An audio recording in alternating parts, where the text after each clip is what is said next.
بسم الله الرحمن الرحيم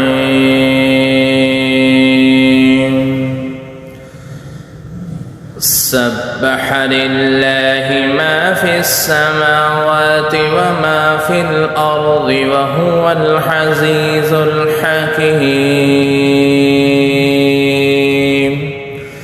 هو الذي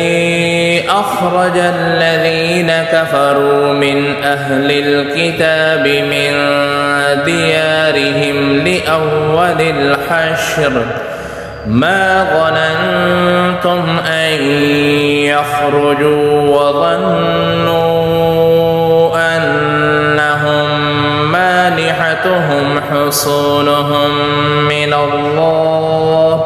من الله فأتاهم الله من حيث لم يحتسبوا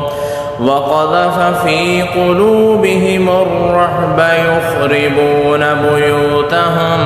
بأيديهم وأيدي المؤمنين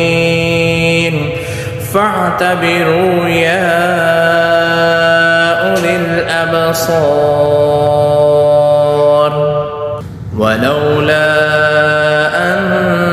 كتب الله عليهم الجلاء لعذبهم في الدنيا ولهم في الآخرة عذاب النار